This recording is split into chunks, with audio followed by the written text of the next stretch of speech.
كلما ذبح الإرهاب جماعات مدنية مسالمة قفز المتحذلقون والمنافقون للتسابق بالقول: هؤلاء لا يمثلون الإسلام ولا يمثلون المسلمين. ولو أن أحدا منهم يشرح لنا فقط من يمثل الإسلام ومن يمثل المسلمين. مباريات للتدافع وإثبات أن كل ما يحدث لا يمت للمسلمين بصلة، وأن الإرهابيين هم قطاع طرق ومشردين ومدمني كحول ومخدرات. طبعا كلنا عارفين أن أعداد المشردين في أوروبا كبير جدا، يناموا في الشوارع، يتسولوا، فيها مدمني مخدرات، فيها مدمني كحول. لكن لا نتوقع من هؤلاء المدمنين أو المجرمين التفكير مطلقا بالقدوم إلى هنا وتفجير شارع في مدينتنا أو حتى مسجد. نحن من فجرنا أنفسنا ونحن من نفجر بغيرنا. واللي أبغى أسأله هو لماذا نتنصل من الضمير نحن؟ لماذا يصر المشايخ والمحللون والكتاب والصحافة وكل مسؤول عربي على استخدام الضمير هم عند الإشارة لمنفذي الهجمات؟ أليسوا أبناء بيئتنا؟ ألا تنتمي عائلاتهم لمجتمعنا؟ ألم يحدث أن اتجه أحد معارفك أو أبناء مدينتك أو أحد جيرانك في شارعك، أحد أقاربك أيضا، ابن، أخ، حفيد، أو حتى أب أو أم، إلى سوريا أو العراق للجهاد؟ اليوم بعد تفجيرات بروكسل الشنيعة آن الأوان أن نخجل ونتوقف عن اعتبار الإرهابيين فئات نادرة، لنعترف أنهم موجودون في كل مكان، وأن جنسياتهم عربية، وأنهم متدينون بدين الإسلام. نعترف أننا من أنجبناهم، وأننا من لقناهم تعاليم كل كتب السلف. نعترف أن المدرسة والجامعة التي أسسناها قد قالت لهم أن الآخر كافر. نعترف أننا بطوائفنا ومعتقداتنا، بسنتنا وشيعتنا، نعتنق جميعنا مذهب واحدا ووحيدا، هو مذهب تجميد العقل. لا تسأل، لا تفكر، لا تعصي الأوامر، وأهلا بك في المشرق العربي. نعترف أن تنشئتنا الدينية هي التي أبعدت هؤلاء الشبان عن القرآن وقربتهم جدا من كتب المفسرين، حتى صار للمسلم 1000 كتاب وكتاب مقدس يأخذ منه فتاوى ومعلوماته، مع إبعاد تام للقرآن عن متناولنا الفكري. ما يضحك ويحزن في آن واحد اليوم أن اللي سفك دم القتيل يشيع جنازته ويبكي. اللي شجعوا على الإرهاب واخترعوا لأجله الفتاوى ودعوا لنصرة حقهم المزيف في سوريا وفي أفغانستان، في باكستان والفلبين والمغرب وأمريكا ومصر والسعودية ولبنان وأفريقيا وقائمة لا حصر لها آخرها كان في أوروبا. يقف المشجعون القدامى بوقاحة ويعلنوا استنكارهم للتفجيرات في كل مكان، ويعلنوا أن قتل المدنيين فيه اعتداء على الدين. فأين شيوخ الأمس؟ لما لا يتجرؤون على إعلان أنهم هم من أوجب الجهاد، وهم من شرعا الحروب السياسية بتفاسير مخزية عقيمة تبيح القتل والسبي والتدمير؟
Right, but Jayla has done a marvelous job of getting the ship system back online. Thank you. Montgomery Scotty. Perfect.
Back in the book segment tonight, Water's World. As we've been reporting, the presidential race this year is really a personality contest, as both Hillary Clinton and Donald Trump are widely known. So we sent Waters to ask Democrats if there is anything good about Mr. Trump.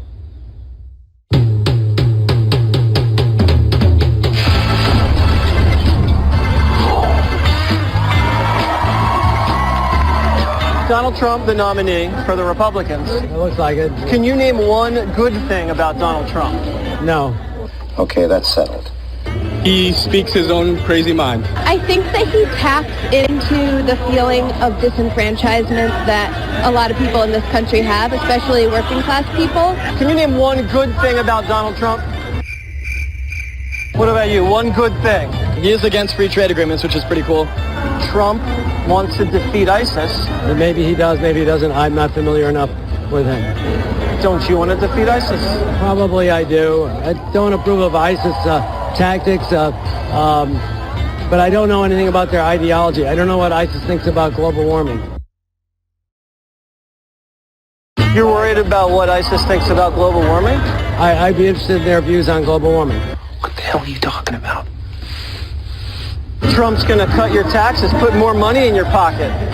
Well, I mean, yeah. Don't you like money? Not really. I wouldn't. What in the wide world of sports is going on here? Trump has Make America Great Again hats. You like hats. You guys have a lot in common. No, sir. You're teasing me. I knew it. I had that feeling. Trump's an outsider. Bernie's an outsider. Yep. You guys must appreciate that. The difference is Bernie's blaming the banks, and Trump is blaming brown and, black people for the problems of our country. Trump's going to make America great again. What that means to me is they want to make it like the 50s, and that wasn't good for black people, it wasn't good for gay people, it wasn't good for women. I think he was talking about the 80s. I need to get back to 1985. Trump is great with nicknames. Got to give him that. I'm not a big nicknamer. I'm a songwriter. Let's give them something to talk about. What are you out here protesting? Injustice. Are you pulling for Hillary or Trump in the election? Mr. O'Reilly, what is your informed guess? I think you're a Hillary girl. Well, I'm past puberty, so I'm a woman. In November, are you going to vote for Hillary or Trump? Neither. I don't trust Trump, I don't trust Hillary, I don't trust... Definitely not between those two candidates, no. But you trust Bernie? Bernie really ignited Today, Junior? What are you doing out here today? I am here telling people, vote for Jesus. Jesus for president. You'll probably squeak by. Yeah! Do you know who I am? I do not. Waters. Sorry? Huh? Tom Waters. Say it again, Tom Waters. What did you say? Huh? And this is my world. I don't recognize you. It's okay. You'll learn to love me. Okay. Hello, Newman. All right, Waters joins us now from the Florida Convention. You know, the guy who wants to know what ISIS thinks about global warming, he was sincere. That wasn't a joke. That was serious. I know. I don't think ISIS has a position on global warming, and I don't want to know their position.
This is and has always been a white problem of violence. Well, if And that it's a is, conversation. I understand And what you're saying. Also respectfully. Yeah, well, respectfully, if that is your position, then I will talk only to white people about how we are going to deal with the very real problems. That's not what I mean. That's not what I mean. Well, but like what I'm saying is what you just said was a form of victim blaming. Right? You were saying that what the Black Lives Matter movement needs to do to change white hearts is no, to I'm not come talking up with a about, policy look, I don't change. believe you change hearts. I believe you change laws, you change allocation of resources, you change the way systems operate.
Take a look. Surveillance video shows several men coming in through a door, and then watch as a woman inside opens fire.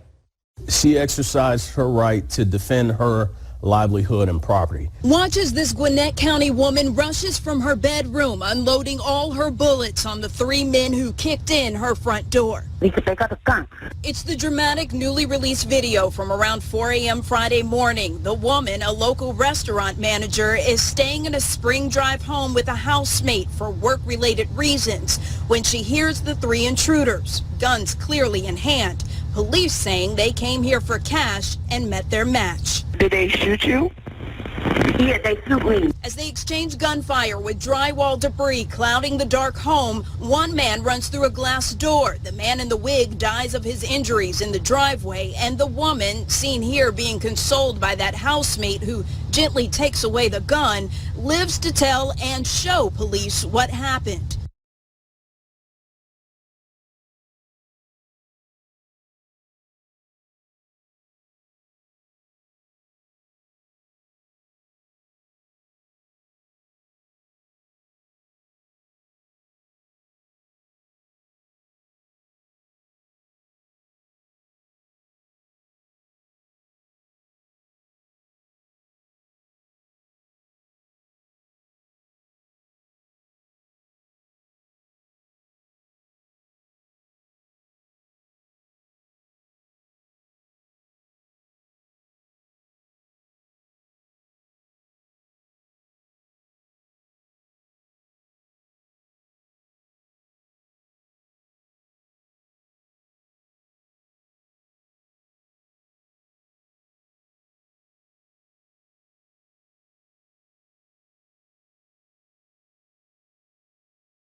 זהב ורימון, פעמון זהב ורימון על שולי המעיל סביב. והיה על הארון לשרת, ונשמע קולו בבואו אל הקודש לפני אדוני, ובצאתו ולא ימות.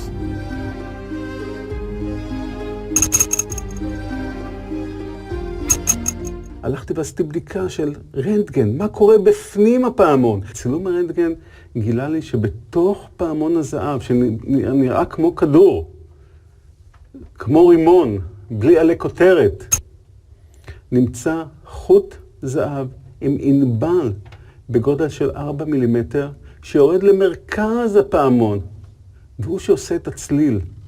מדהים.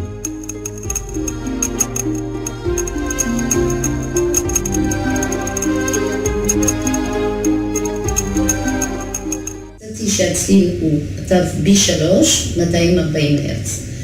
ואנחנו נמצאים לפני יום כיפור, ואנחנו יכולים לשמוע את צליל הפעמון שאנשים שמעו בצאתו של הכהן הגדול מקודש הקודשים. וזה החפץ היחידי שהיה בקודש הקודשים. שאנחנו יכולים היום להגיד בוודאות, זה החפץ שהיה בקודש הקודשים. הפעמון הזהב של הכהן הגדול.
In a campaign year that's been full of jolts and surprises, there was another jolt, a big one, on Friday when the FBI said that it had discovered new emails that were relevant to its investigation earlier in the year when it had shut down of whether Hillary Clinton misused or mishandled classified information on a private email server that she used when she was Secretary of State.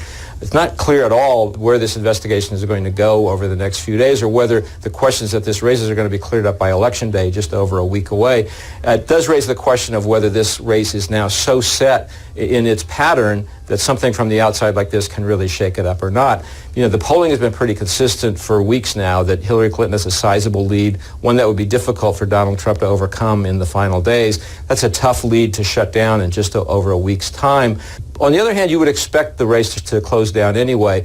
There are some Republicans who are still starting to drift home toward Donald Trump. There's a third-party vote for Gary Johnson, the Libertarian candidate, that's shrinking. Those voters look more like potential Trump voters than potential Clinton voters. And I think that you have, in this case, a lot of voters who, if they haven't already decided to vote for Hillary Clinton, probably have decided to vote against Hillary Clinton, so the potential for this to shut down a little bit more was there already. I think the one thing you can say about this development is that it will further that trend, that it will probably increase the likelihood that this race shuts down over the last week to become a closer one than it looks right now. But whether it's enough to really change the outcome, that's a very open question.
think you're above the law.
The history of women's rights in Saudi Arabia is a short one.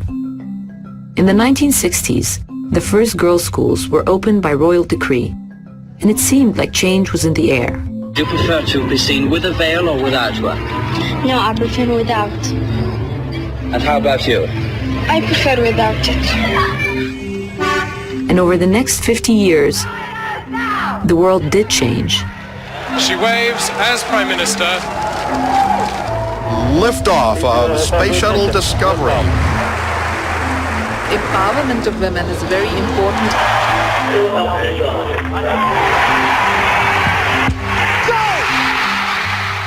But not Saudi.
crazy, bro.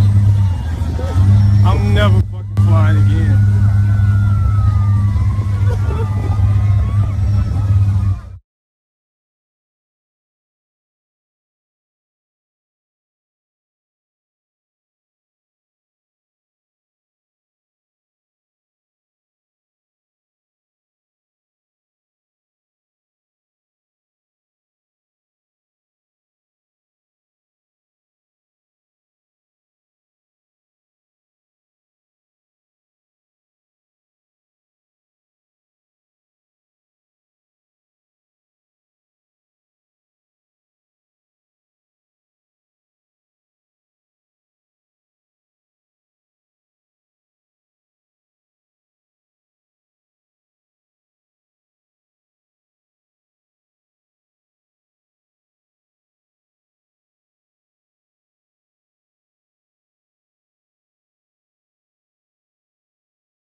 Several times I tried to reach out to the Clintons. People say all the time, you're gonna get yourself killed dealing with the Clintons. I wrote letters to his library. I wrote letters to addresses I got off the internet, even emailed him from Facebook on his Facebook pages. I never got any response back.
The irony of the Obama years is going to be that, he was advocating an inclusive global view rooted in common humanity and international order amidst this kind of, roiling ocean of growing nationalism and authoritarianism.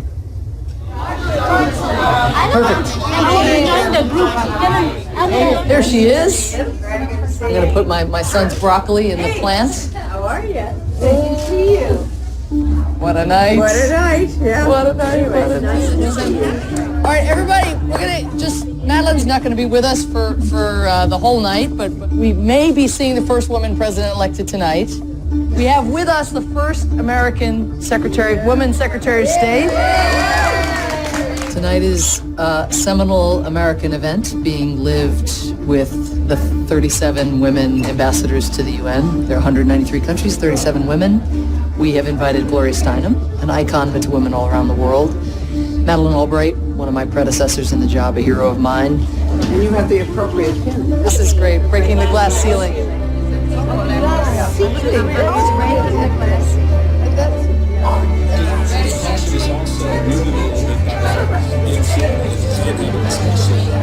And look at the only numbers that really matter tonight, and that is the race to 270. This is much closer than Democrats were saying, and you have to be worried tonight if you're a Democrat. It's scary, right? It's getting scary. Yeah, it's not ideal. In the Obama election 4 years ago, look, all that blue. Donald Trump has taken them, and he's turned them red tonight. Did you come in thinking we're good, or did you just know that it was going to be? I didn't think we'd be this bad. And here we go. In California, Yay, is Hillary 55 Clinton. votes now. Make it look close. Vast stretches of our country red this evening. We have a call. The state of Florida, the apparent winner, Donald Trump. I need to interrupt with another one. Trump wins Iowa. The projected Donald Trump is being awarded North Carolina. It's over. Just came in 15 electoral votes.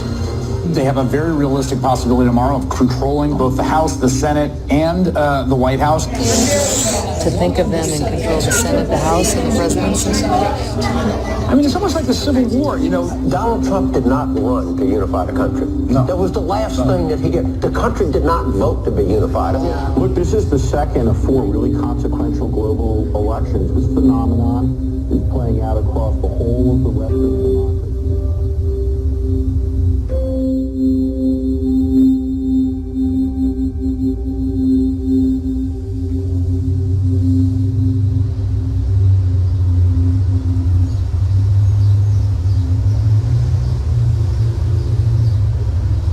And I just came outside to try to process all this.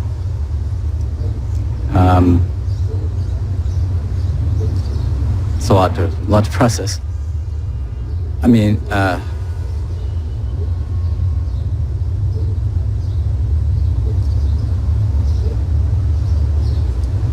can't even.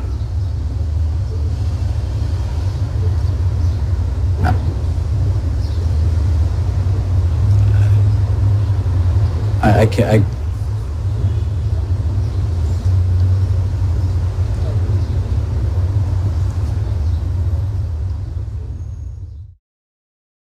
What does privacy mean to us? How do we value our privacy? When Edward Snowden found out about mass surveillance and mass spying, he felt he had no choice. He felt the only thing he could do, he needed to inform the people about it. He valued our privacy so much that he was willing to give up his own comfortable life as well as his freedom for it. And that's why we feel that he is our true privacy hero. You can imagine that when Mr. Snowden accepted our invitation from Startpage to be present here tonight, that we were both thrilled and really honored. I hope that both the movie and the discussion that will take place later on will add to our awareness about what the privacy challenges are in these modern times. I also hope that it will inspire us to actively defend our values and rights. I wish you all a very exciting evening tonight, and now I'd like to introduce you to the moderator of the evening, an excellent journalist and a well-known television broadcaster, Mr. Roderick Velo. Thank you.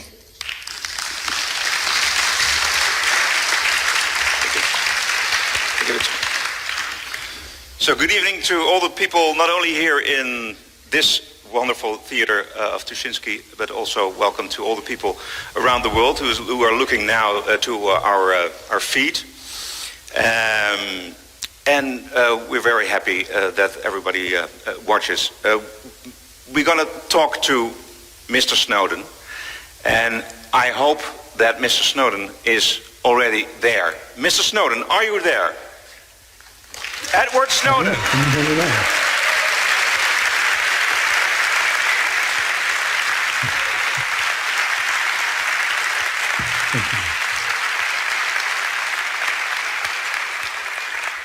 Edward Snowden, we are very honored to have you here. We collected a lot of questions from all around the world, from the people here in the audience, and we put them in a couple of subjects, so we're going to start with those questions right away. But first, the movie. Did you saw the movie yourself? I have, yes. Yeah. And was it accurate, do you think? Yeah, so of course it's a drama, so there are a lot of things that have been changed. Things like a number of different officials throughout my life in different positions were sort of translated into one big super. And just for the text so they know, I'm hearing myself being fed back on the line a little bit. But the thing that I was most concerned about with the film, the question that was really burning in my mind was, would they get the technologies right? Would they get the policies right? Would they get the programs right? And how they're actually affecting our lives. What is mass surveillance? How does it actually work? How does the government justify it and claim that these things are not only legal, but are actually right? In this context, the movie is actually surprisingly accurate for a drama. And that was something that left me with a good feeling. Yeah. Did you had a lot of contact with Oliver Stone for the movie? Yeah, he came out several times and we spoke. I was able to meet with the lead actor as well, Joseph Gordon-Levitt, who was a wonderful guy. He's so warm, so charming. And, you know, I thought we were just going to sort of talk about how things were, you know, what his focus was, talk maybe a little bit about the politics behind how this all fit together and how this came to be. But he didn't tell me, but of course, as an actor, what he was actually there for was to try to understand how I move, how I speak, my little mannerisms and things like that. And he tried to put that into the film. Fantastic. Was the trick, the famous trick with the Rubik's Cube, when you left the NSA, was that real? Happened that in real life? Or is it just a way to, you know, to hide the real reason how you smuggled the chip? Sure. So I have to be careful in answering this because there is still an ongoing FBI investigation into me. My country's government considers me to be a fugitive. So I'll say this carefully, but what Oliver Stone has said previously is that this is a device for the film because no one knows what really happened. But what I can say about in real life is I did give, prior to leaving Hawaii, everyone in my office a gift of a Rubik's Cube. So there are many, many Rubik's Cubes going in and coming out of these offices past the guards all the time. And that's about as far as I can go. On this way? Like this? Yeah, well, yeah, the security wasn't quite so hardcore as they show in the film, but yeah, people did carry cubes. Of course, we're going to ask you some questions about the new president-elect, Donald Trump. And the first question is from someone you probably absolutely know. It's Phil Zimmerman. He's the inventor of the encrypted email. Phil, can you come on the stage?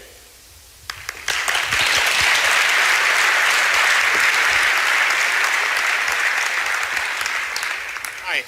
I don't hear anything. Let's see. Is there a switch on this? No, he's on. Okay. I think. Yeah. Okay. A couple of years ago, I went to Moscow to speak at a conference, and I thought maybe I'd figure out a way to be able to meet you, but that never came to pass. I saw Citizen 4, and I saw that, as you were attempting to connect with Glenn Greenwald with PGP, and he couldn't be bothered to learn how to use PGP, my impression was, go find another journalist. So, anyway,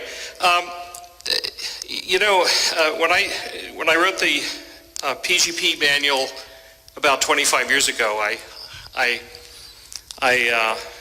described in there the idea of that if we build a surveillance infrastructure like we seem to be doing, that it could be used by a future government that could be elected in a democratic election that could use it for their whatever evil purposes they might have. And I did the same thing in some Senate testimony in 1996. And, I talk about that sometimes in a democracy, bad people can be elected.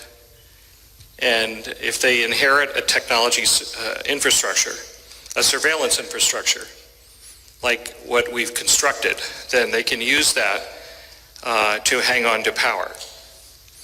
And I see that you made that point pretty clear in this story here.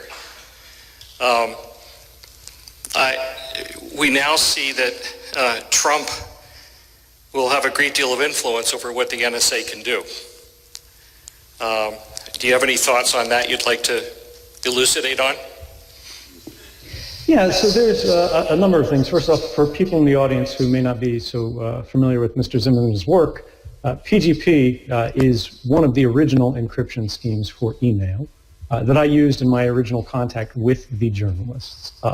It's fair to say that the NSA revelations could not have happened in the way they did in 2013 without this man's work. So I have to say thank you very much for everything you've done, not just for myself, but for the world. But going on to the broader question here, I try not to look at this as a question of a single election or a single president or even a single government, right? Because we see these things, these threats coming across borders. We see the same thing happening in Russia. They've got this new surveillance law called the Yarovaya package. Russians call it the Big Brother law. In China, on the day of the election, the news was talking about how the Chinese had just passed a new mass surveillance law, and they got away with practically no criticism from the international community because they were clever enough to say that they had modeled it on the United States' own surveillance laws. And because our last two presidential administrations have been saying that these powers were so necessary, they were so valuable, and they didn't hurt anybody, now suddenly they can't criticize these other governments for doing the same thing.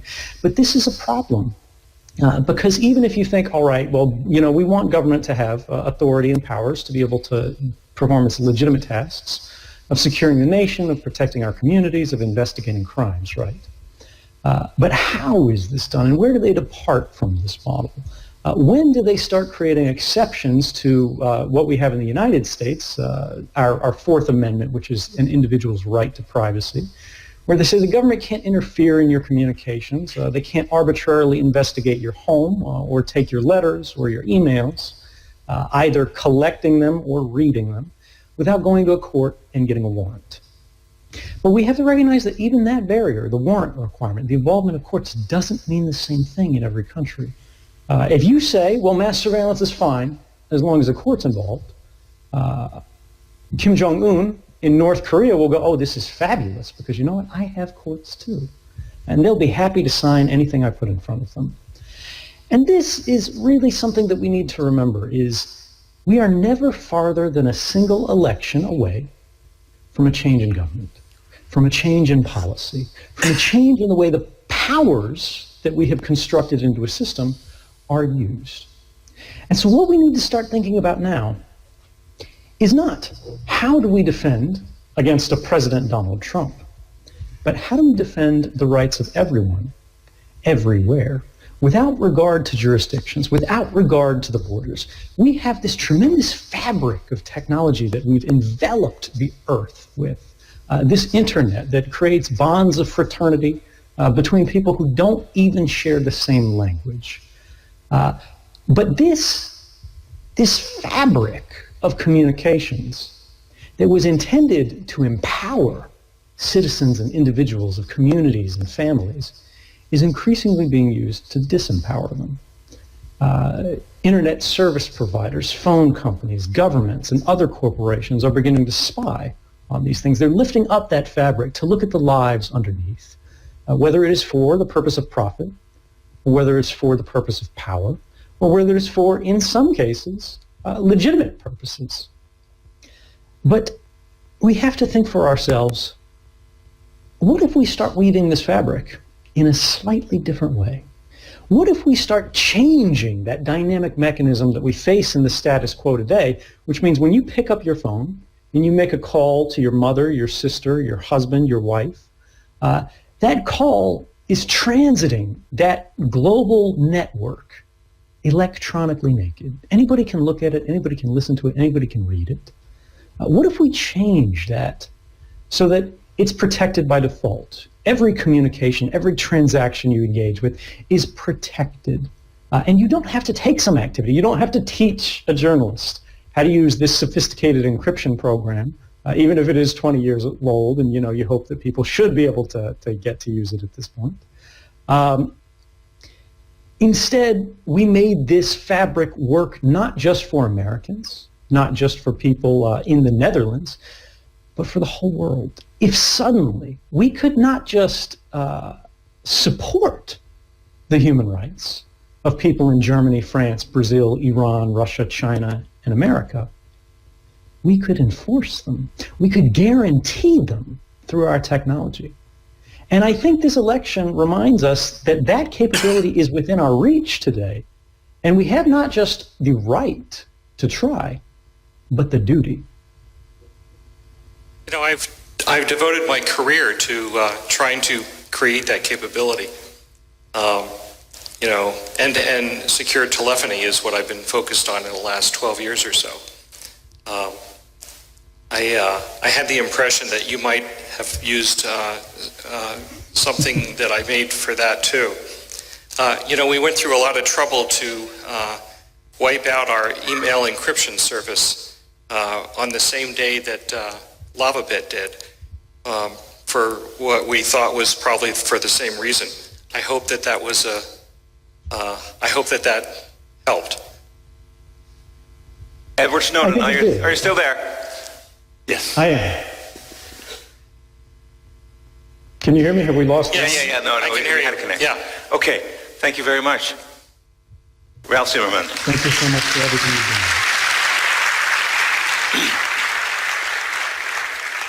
I think we like to see Edward Snowden all the time, don't you? There he is. Edward Snowden, one more question about the president-elect, the elections. Did you follow the elections? I did. I think everybody in the world did. Yeah. So, is the outcome better or worse for your case? For me, I try to focus on the issues that matter the most here. And while I obviously care about what happens to me, I am the least important part of any of this. This is not about me. This is about us. And when I see these changes in government, where we see these candidates who are extremely authoritarian, they believe that if we have the power to do something, we should do something. We stop thinking about wrong or right. We stop thinking about should or should not. And instead we focus strictly on can or cannot. These, I think, are civic dangers to everyone. And these are the things that we have to focus the most on resisting, not individual cases, but broad social cases. And this is the thing that I think we begin to forget when we focus too much on a single candidate. The current president of the United States, President Barack Obama, campaigned on a platform of ending mass surveillance in the United States. He said no more warrantless wiretapping. He said he would investigate and end criminal activities that had occurred under the prior administration, in the Bush era. We're talking about torture. We're talking about extrajudicial killings. And we all put a lot of hope in him because of this. Not just people in my country, not just myself, but people in Europe and elsewhere around the world. It was a moment where we believed that because the right person got into office, everything would change. But unfortunately, once he took that office, we saw that he didn't actually fulfill those campaign promises. Guantanamo Bay, the secret prison in Cuba, which he had promised to close on the first day of his presidency, is still open and likely will be on the last day of his presidency. He embraced the policies of mass surveillance, extended them, and entrenched them. And this isn't to criticize this president particularly. This is not to say Obama is what we should be worried about. This is to talk about a broader point, which is we should be cautious about putting too much faith or fear in the work of elected officials. At the end of the day, this is just a president. If we want to build or live or enjoy the fruits of a better world, if we want to make sure that the rights that we have encoded into our laws are actually reliable, that we live with them and pass them to our children, this will never be the work of politicians. This can only be the work of the people, of the population, because politicians do not simply do what they think is best. They do what they think people want to hear. They do what they think will gain them support. And ultimately, if we want to see a change, we must force it through ourselves. If we want to have a better world, we can't hope for an Obama, and we should not fear a Donald Trump. Rather, we should build it ourselves.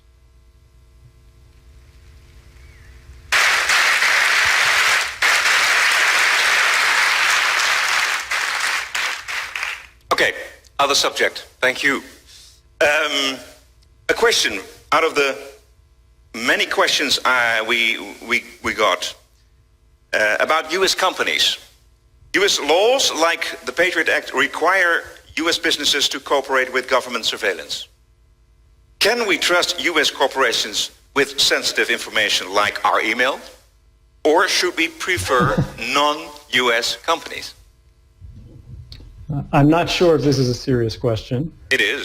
But I'll answer it as if it were. We have seen real problems with that.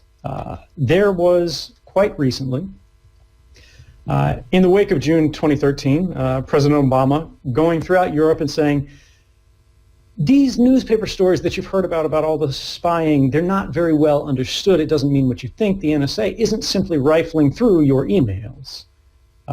Mass surveillance doesn't really exist. These are targeted programs. We're only looking for specific people.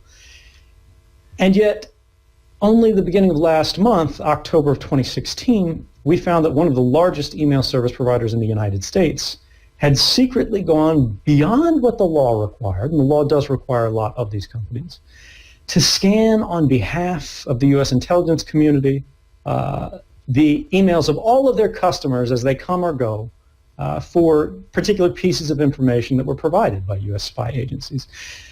Now, the question that you should be asking yourself is not, should I trust U.S. companies, which it's clear, unfortunately in many cases, they can't be trusted, but can you trust your own? Are countries in the Netherlands any better? Are companies in Germany better? And unfortunately, we see a march of these kind of laws sweeping across Europe right now and more broadly the world. The United Kingdom is in the midst of passing the most extreme surveillance measure in the history of any Western society right now, called the Investigatory Powers Bill, which legitimizes and entrenches mass surveillance in a way that would be unacceptable even in the United States, where we've grown quite comfortable with many of these programs. The Netherlands has similar policies. Norway is debating one right now. Germany claimed to pass a reform package quite recently that actually wasn't a reform package. Instead, it legitimized some of the unlawful programs that occurred before. And what we need to start thinking about is, rather than can we trust any company generally, can we start finding specific, particularized companies that can be trusted? Can we look to business models and business practices of particular institutions, corporations that see you as their primary customer, as seeing you as the one to which they owe the greatest loyalty, rather than to some government, whether it's your own or some foreign government or any other place? And can they prove that this is a relationship that you should trust through their application of technology? I'll simplify this just by demonstrating what I mean in a simpler way.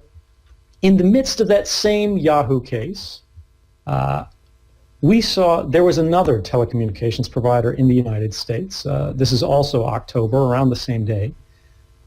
This is an app called Signal, used for sending text messages on your phone or making calls that are encrypted, that are protected, that are electronically clothed. They're armored, like we discussed earlier, as they transit the hostile internet. And the FBI used these laws to go after this company. But rather than doing what Yahoo did and simply giving the government far more than what they asked for, they went to the American Civil Liberties Union, the largest civil rights organization in the United States, and they said, what can we do? And the ACLU said, well, you have to help the government as the law requires, but only what the law requires. And Signal said, well, can we fight this gag order? That meant we couldn't tell our customers what was going on. We couldn't tell the public how the government was trying to use our service for the purposes of gathering secret intelligence. And they won. And when they revealed what they actually turned over to the government, it was only this. These black bars are the entirety of the information that they turned over, which are only the phone numbers of the accounts that had been registered with the service, which the government already had. Because the government was saying, hey, pull all the records you have on this phone number. And they said, all right, here are all the records that we kept. And the only information they had was when the account was created and the last time it was connected. Because this company, Signal, this app provider, they weren't spying on their customers. That was not their business model. They weren't collecting records that they could then be forced to turn over. This is very similar to previous times in history when companies had collected a lot of information, but then there were changes, more militarized societies that came over, and then they had to hand over these vast databases of information that were used for the purposes of persecution. We should never enter that kind of world again. And the best way to defend against it is to make sure that you do not collect information as a business that you do not need. How do you think the awareness of the public is growing or fading already since 2013, since your actions? Yeah, I mean, it's natural for these things to sort of fade. People don't remember exactly what happened. Many people didn't see the original stories at all. When we go through the kind of things that were demonstrated in 2013, many of you have probably heard of the PRISM program. You've seen it in the film. You know the largest internet companies in the world voluntarily joined this program. You may have also heard about upstream communications, where rather than going to the internet companies themselves, they went to the phone companies. They went to sort of these fiber optic networks that tie the European continent to the American continent, and instead just listened to everything. But you might not have heard of other programs where the NSA was spying on the pornography viewing habits of individuals that they considered to have radical political beliefs. These were Islamists, to be fair, but these were individuals that the NSA's own top secret documents said they did not suspect of violence, and they did not suspect to be actually tied to terrorist activity. They just didn't like their politics. The United Kingdom was collecting images from people's webcams. If you happen to use Yahoo Messenger some years ago when that was a popular thing, The camera that was in your bedroom, they were collecting an image from every 5 minutes, and they were storing it permanently. In Australia, the same infrastructure that the United States government had built, the technology that we had developed and shared, they were using to identify the sources of journalists who had written reports that they considered critical, programs that had been justified on the basis of national security, that they said were going to be used strictly for counterterrorism purposes, had instead been used to target U.S. lawyers, which is actually a violation of law, and not because they thought these lawyers had some special intelligence that would save lives, but rather because they were negotiating a trade deal with Indonesia over the price of shrimp and clove cigarettes. These things will fade, but there is one thing that we should remember. When we look at the investigation into the effectiveness of these programs, the U.S. government's own staff, right? These are not sort of liberal reformers. These are not people who want to see an open society. This board was comprised of individuals such as the former deputy director of the Central Intelligence Agency, Michael Morell. And they found that this kind of mass surveillance that had been justified on the basis of countering terrorism had actually never been useful in that context. It had never stopped a single terrorist plot, and it had never made, and this is the government's words, a quote, a concrete difference in the outcome of any terrorism investigation. These programs were never about terrorism. They were about economic espionage, they were about diplomatic manipulation, they were about social influence, they're about power.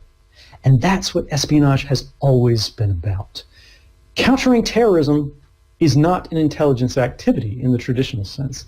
That is a police activity. And when we hear people, when we hear spies, when we hear politicians saying, give up your rights to allow us to create these intelligence infrastructures of extraordinary powers because terrorists exist in the world, you should remember that there have always been terrorists in the past. We have always been able to counter them effectively, and we did this through the traditional means of police work and investigation that have always been effective in the past. Why are we proposing to throw away all of the rights that people fought and died to establish over centuries of human civilization for programs that even the U.S. government says were never effective? Okay.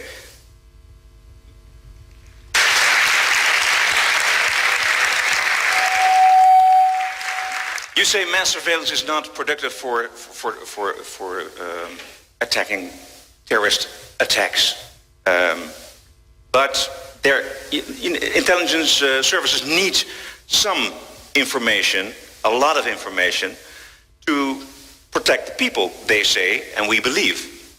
So what kind of information and what kind of programs need intelligence services to protect us from bombings like in Boston, like in Paris, like in Brussels? If mass surveillance is not appropriate.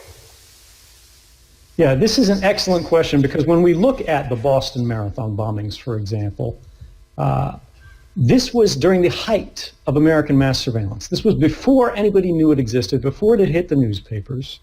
And they were collecting the phone calls of everyone. They were collecting the internet activities of, people indiscriminately, just in case they were useful. And it did not stop this attack. And it did not stop this attack even though we had been specifically warned by foreign intelligence services that these individuals were associated with terrorism. Much the same in Brussels. Now, we had known about mass surveillance in a broad sense here. But in the Brussels attacks, Belgium had been warned, by the Turks in this case, that some of these individuals were associated with terrorism. So it begs the question, why did mass surveillance fail to catch these individuals? It's not because they used encryption. It's not because they were particularly skillful. It's not because they were just so clever. It's because when you collect everything, the communications of everyone in a nation, you understand nothing.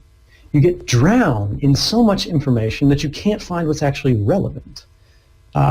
If you use traditional means of investigation, gathering indicators, tips from, for example, these foreign intelligence services, you take them to a court, you go to a judge, you say, look, we have some evidence this person has ties to terrorism. We would like a warrant for our police to sneak into their homes, to place a camera, to tap a phone, to follow them as they go through their activities in the day, as we always have for decades at this point.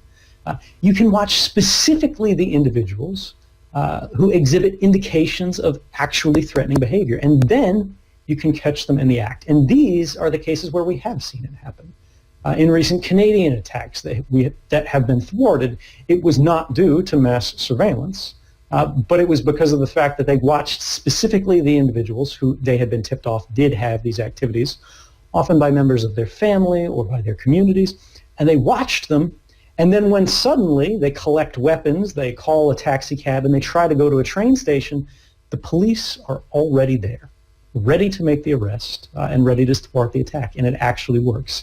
The distinction that I want to make here in simple terms, because I know that's a little bit broad, is what people in civil society, what I protest most strongly, is mass surveillance, indiscriminate surveillance where they're watching everyone, targeted surveillance that's backed by a court where police have shown, look, this individual is more likely than not to be a criminal.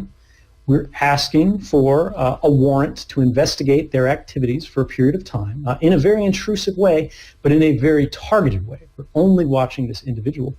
We know it is effective because it has been in the past. And we know that this is the least intrusive means of achieving these investigative goals without destroying the rights of everyone else in a free society. So, yeah.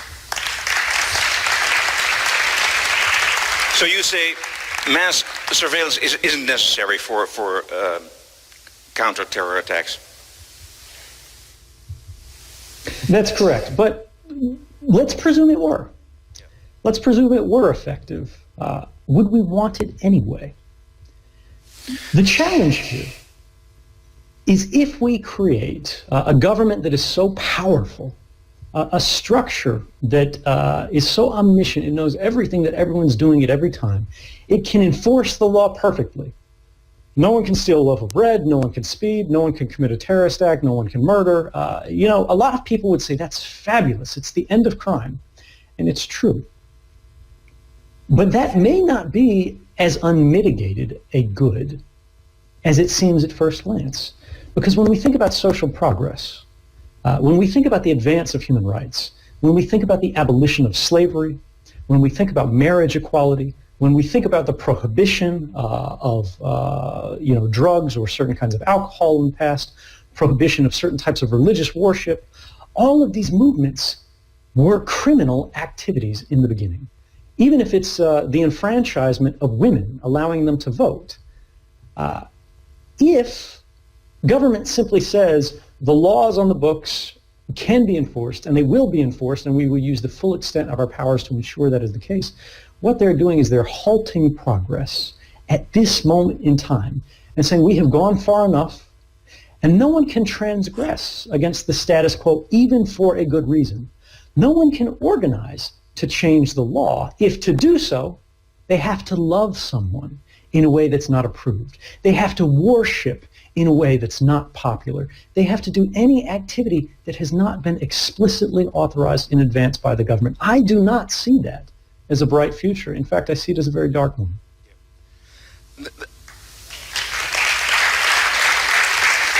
I really like to ask you what we can do about that. But first, this is quite a bad situation where we're in now. But I want to make it worse because I have a question about the way,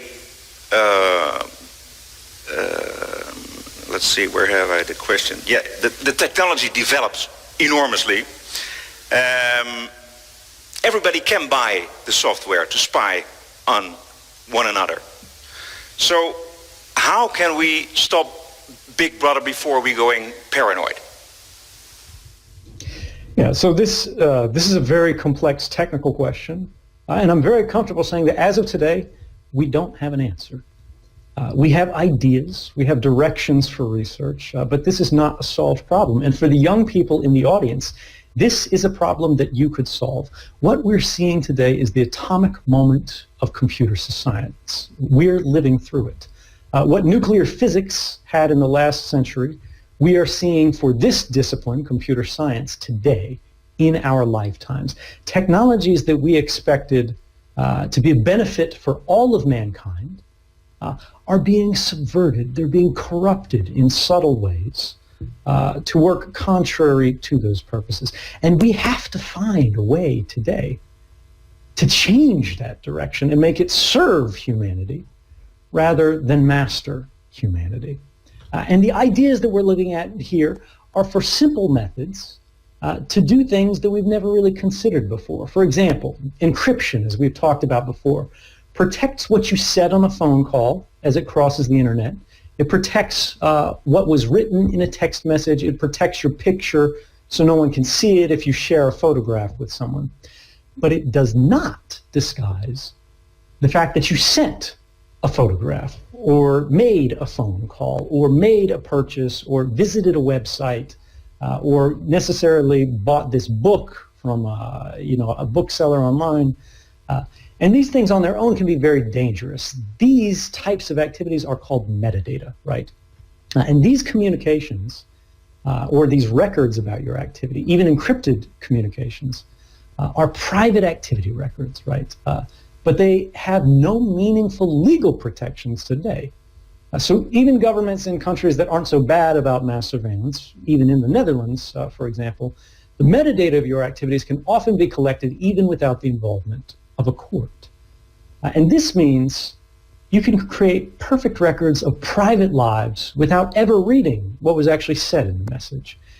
The way to change this is we have to find ways to protect not only the content of the communication in that text message or phone call, but to disguise the fact that the communication ever happened at all. The fact that this phone called this phone should be invisible to the vast majority.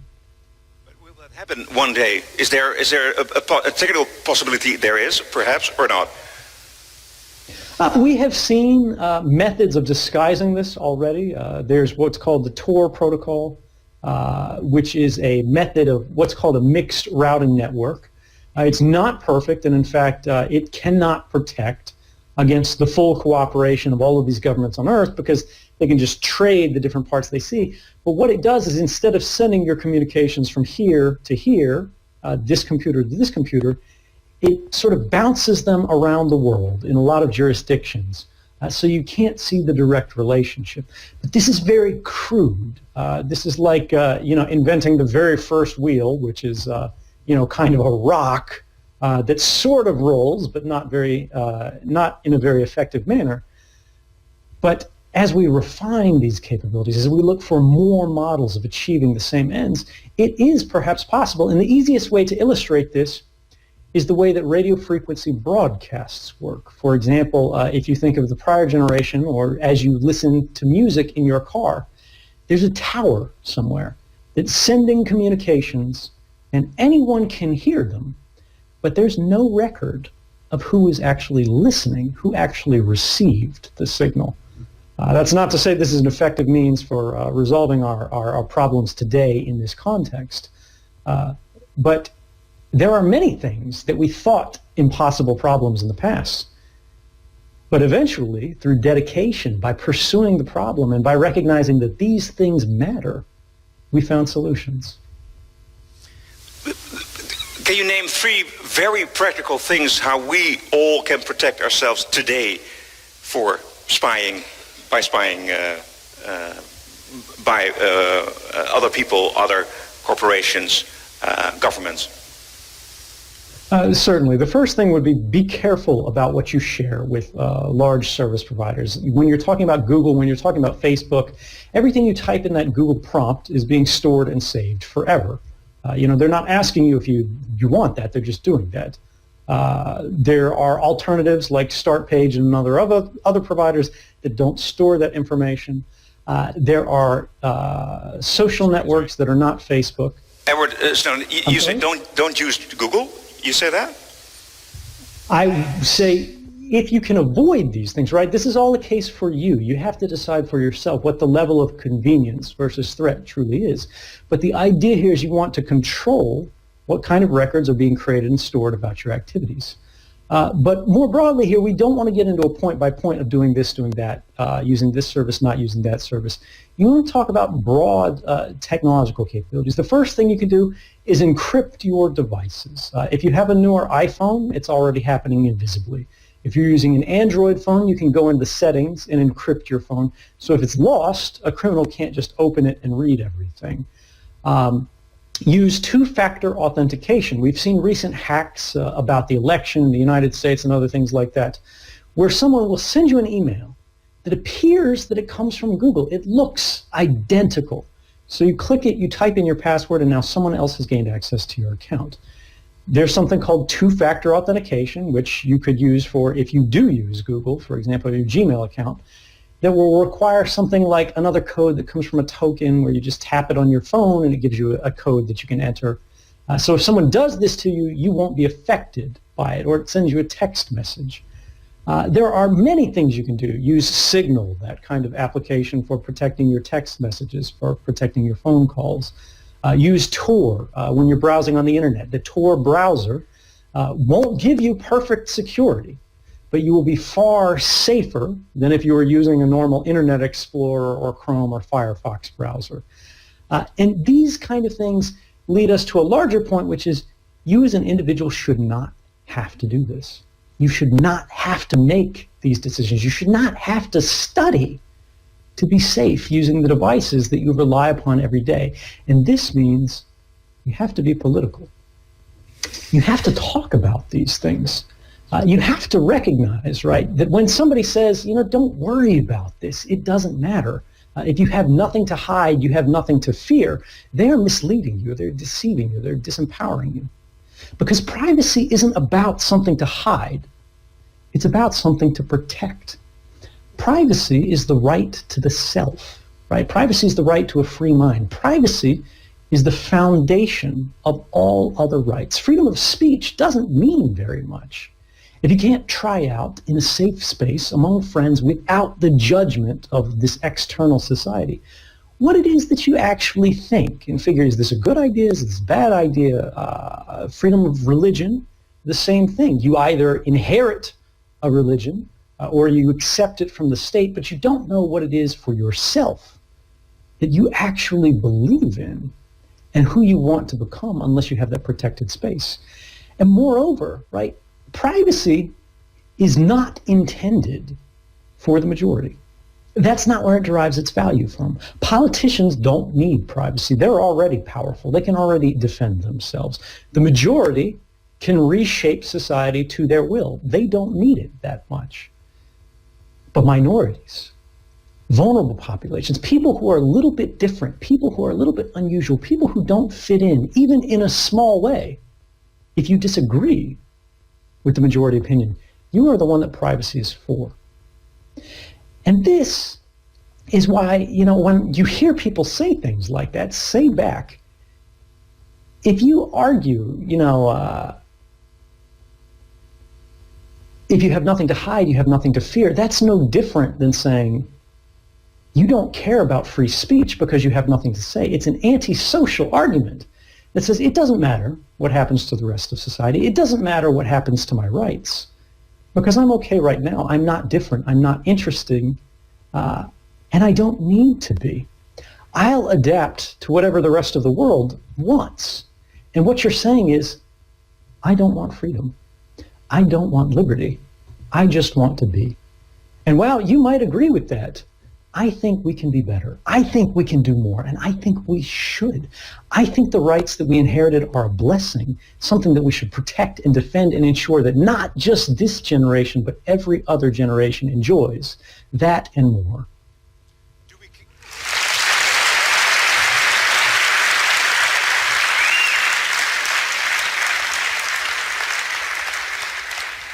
Do we care enough today? I think we do. I think the fact that we have so many people in this room, I think the fact that we have so many people joining us throughout the internet, I think the fact that we have so many people talking about this election and its implications for the world says that people do care. The difference is many people have been convinced that there's nothing they can do about it. It's not that we don't care, it's that we feel disempowered. It's not that, people think, Donald Trump is the greatest person in the United States. It's the fact that maybe they did not prefer the other option. And this is a challenge. We should never be asked as a society to pick between one or the other. Do you want this or that? We need to work cooperatively. We need to work together to build institutions that don't think about candidates, that don't think about a choice of bad options, but instead give us a world that we design, that we build, that we realize step by step, right? You don't just inherit the past and expect it to continue. You don't just elect a politician with a vote, or if you disagree, if you're in the minority, or in the case of the United States, Hillary Clinton won the popular vote, but somehow she didn't end up being president. That one's still to be explained. The challenge here is that does not end the extent of your involvement. You are more than a vote. You are more than a check in a box. What you do today creates tomorrow. And if you don't start thinking about what you're going to do tomorrow, if you don't start thinking about the day after the election, the year after the election, and every other, you are not thinking about what being a citizen truly means. A vote is a start. A vote matters, but it will never be enough.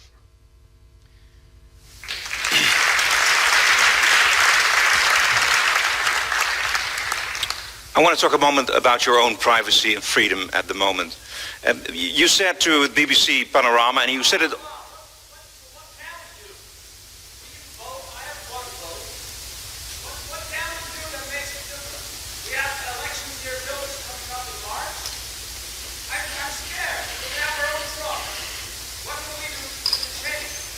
Did you hear that? I can't. I'm sorry. Okay. There's no microphone. I explained the question. There was a question out of the room here, and he said, "Well, what can we do? I did vote, and well, it's not enough. What can we do more?" Yeah, this is a great question. So a lot of people ask this because they think about, a lot of the conversation that's happening politically, particularly in the field of privacy, is an expert conversation. We're being excluded from it, not necessarily through a plan, although that does happen in some circumstances, but because it's too hard, it's too difficult. It takes a lot of study and understanding of obscure technology or arcane mathematics. And then, of course, the politicians don't listen to the experts at all and just do their own thing. How do we ensure we have a say? And the idea here is you can't be expected to dedicate all of this time, all of this study, to every single issue on Earth. What you can do is that you say you care. You can talk to your family. You can talk to your community to raise awareness of things. And then you can act to make sure that those people who are experts have the ability, they have the platform, they have the resources, they have the support to actually achieve it. If you don't have the time to protest, support an organization that will. Send money to a group that has a history of standing up for civil liberties. Send money to groups that will actually sue governments to enforce the law. And when the law fails, when we find out that the law is not enough, that the law is only the smallest guarantee of our rights, support technology, corporations, groups, and individuals who are trying to enforce your rights directly through science, through math, through technology, to ensure that any government, anywhere, must respect your rights, because no amount of violence, no amount of military force will ever solve a math problem. Does it answer your question? Okay, plenty to do though, so. Now I want to ask you some questions about your own privacy and your own freedom at the moment. You said in a BBC documentary, in an interview, and also in the movie we saw, you are willing to go back to the United States to stand trial and to go to jail. What do you want in return for that? Yeah, I've made it clear from the very beginning that I only have a single condition, and that's that I receive a fair trial.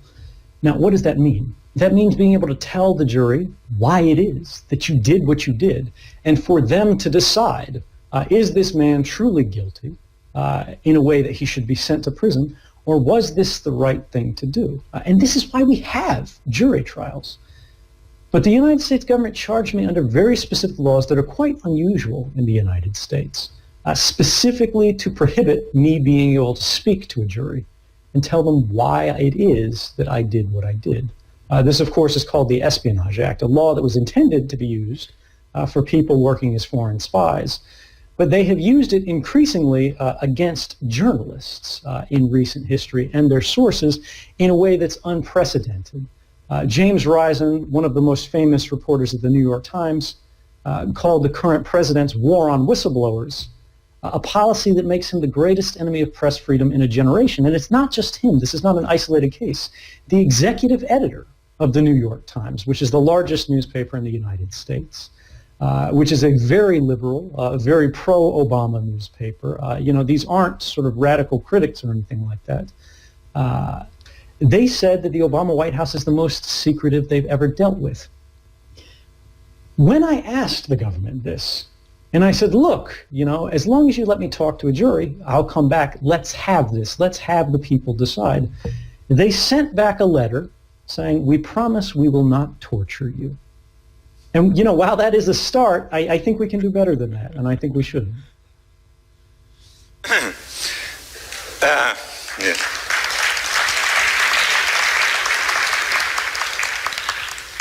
So do you see yourself returning to the United States one day? I certainly hope so. You hope it? Yeah. I mean, it has always been my desire to return to my home. It is my home, right? What I won't do is I won't stand up and serve as a deterrent willingly to scare people away from doing the right thing. If people work in government and they see criminal activities occurring, and they say something about it, that should not itself be a crime. And I want to be clear that this is exactly what happened. Before I came forward 4 months prior, the Supreme Court of the United States was asked by these civil liberties organizations to rule on the lawfulness of these surveillance activities. And they said, it's very interesting, but we can't, because we can't prove that it actually happened, or you can't prove that it happened, and the government said it's a secret. But after I came forward, the same courts found that, in fact, the NSA's activities had broken the law. They had done so for more than a decade. They were likely unconstitutional. The president himself signed reforms into law. The United Nations found that these programs were a violation of human rights. The European Union passed a resolution saying that whistleblowers should be protected from this kind of political persecution. They should not be extradited when they have worked in the public service in good faith to reveal activities of public concern. And the question is there a reason that you think I should not be hopeful? I think despite the challenges that we have in the United States, despite changes in government, despite some of the very concerning statements made by our new president-elect, this is a nation that will strive to get better. This is a dark moment in our nation's history, but it is not the end of history. And if we work together, we can build something better, and we can enjoy a more free and more liberal society that benefits everyone, and prove once and for all that America has a greater commitment to justice than it does simply to the law. The new president-elect gets along a bit better with Putin than Clinton. Do you feel any anxiety, any fear, perhaps, that Trump will be the new president of the United States because of his good relationships with Putin? I don't worry about it. It's possible, right? It would be crazy to dismiss the idea of this guy who presents himself as a big deal maker of trying to make a deal. Now, the president of Russia has previously said on camera that the people of Russia consider me a human rights defender. And regardless of the position that we have on Russian politics, which obviously have a lot of problems, they said Russia is not a country that extradites human rights defenders. But let's say that weren't true. Let's say some kind of deal was made. Let's say all of that turned around and I was sent away. If I was worried about safety, if the security and the future of sort of myself was all that I cared about, I would still be in Hawaii. I never expected it to make it out of Hawaii when I came forward in June of 2013. The fact that I ever did still surprises me today.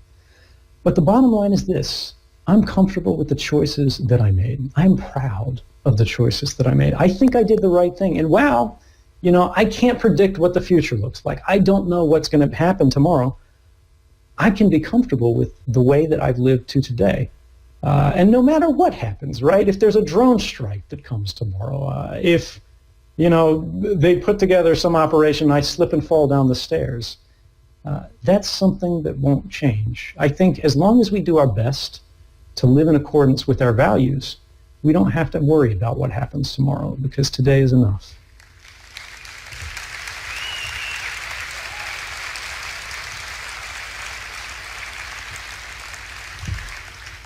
For me, the last question. If you look to the rest of your life, what do you see? Well, so far it's going pretty well, I've got to say. I actually feel more connected. I feel like I have more ability to change the world for the better today than when I was working secretly for the NSA. There was a very long time in the intelligence community where I had no questions about my work. I was proud of what I did. And even in Hawaii, when I came forward, I didn't think the NSA was full of mustache-twirling villains, right? That the place should be burned down, that operations should be shuttered entirely. I felt that there were parts that had gone too far. And there's a lot that I did that I'm still proud of. There's a lot of work of my colleagues that I'm proud of. And I think they do a very valuable thing for the world when they do it in a way that respects people's rights. But today, for me as an individual, I can give a voice to the side of the NSA that is forbidden from speaking. Remember, if you say these things and you work for the United States intelligence community, you go to jail for 10 years for every single statement that you make that they consider to be classified. This is a role that has been missing for far too long. And although, you know, I would eventually like to do other things, I'm very thankful for the role that I'm able to play today. And I hope it provides as much benefit to as many other people as the enjoyment that it provides for me. I mean, I am pretty fulfilled. Thank you very much, Edwin Snowden. Thank you. I wish you the best wishes, and your courage will inspire us to the good thing. Thank you so much. Thank you very much. My pleasure, and have a good night. And stay cool. Stay free.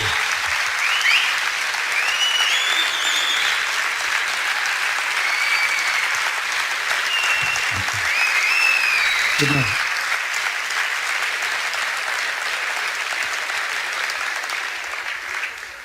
Thank you all very much. This was the end of the evening. On behalf of StartPage.com, who made this discussion and this conversation possible, a very good night. Welcome home.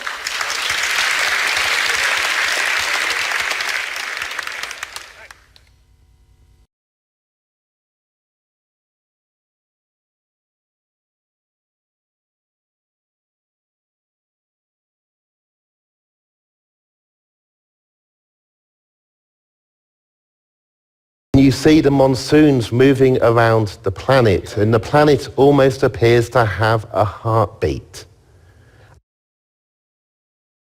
You see the monsoons moving around the planet, and the planet almost appears to have a heartbeat.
if the reports I'm hearing are true, she made an absolutely outstandingly massive payday tonight. Yes. She's got a lot of money in the bank. She's achieved it all. She was the face of the sport. She was the champion for a long time. She was so dominant. People were talking about her being able to beat Mike Tyson. She's literally been there, done it, got the t-shirt and got the bank account. Nunes in big trouble, Mike. Nunes' hands are down, and she's walking Ronda down. She tagged her again. Over and over. Amanda Nunes. Big combination. That's it. That's it. It's over. Nunes. Utilizing that reach early, mixing things up. She tagged her. She tagged her again. She hurt her. Nunes with a big right hand, Mike, and again, she hurt her again. Ronda's in trouble. She's in trouble, Mike. Over the top. Big trouble. Can't she finish it right here, right now? She shot her to the body. Ronda is in big trouble, Mike. Nunes.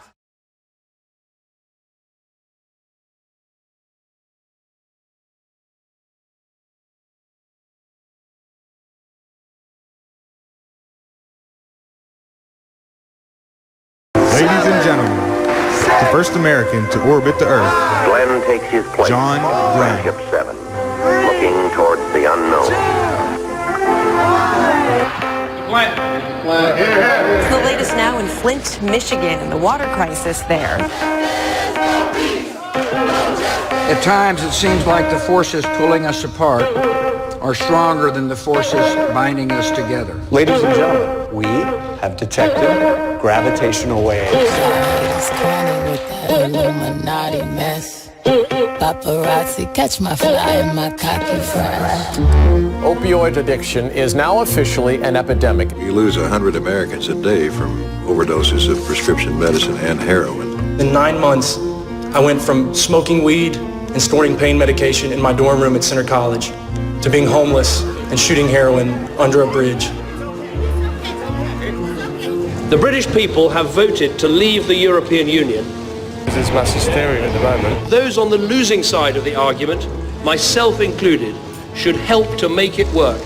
Today marks the most deadly shooting in American history. Some 50 dead reported in Orlando. The shooter targeted a gay nightclub he frequented. We've taken a lot of steps forward, and something like this just makes all those steps be erased. And love is love is love is love is love is love is love is love cannot be killed or swept aside.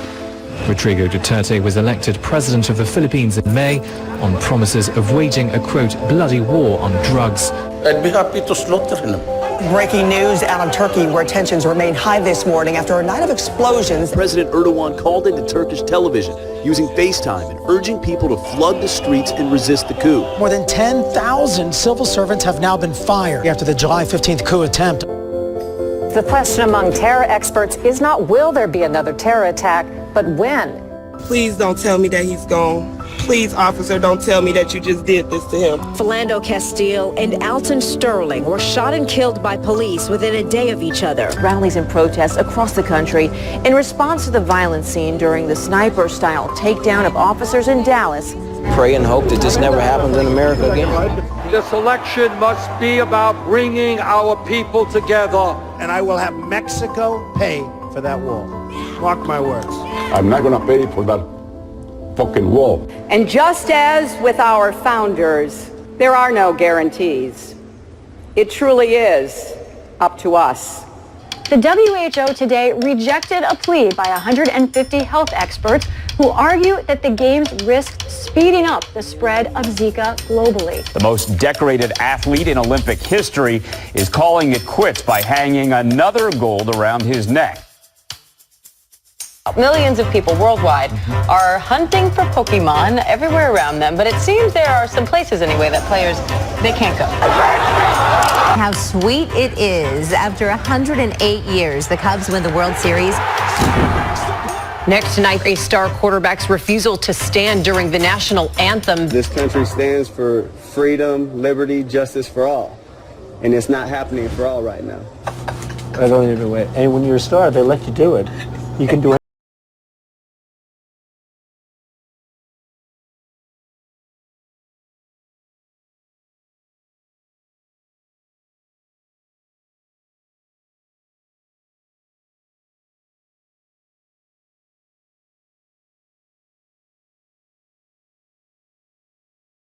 Hillary Clinton got nearly 2.5 million more popular votes. This political stuff is nasty and it's tough. But please, never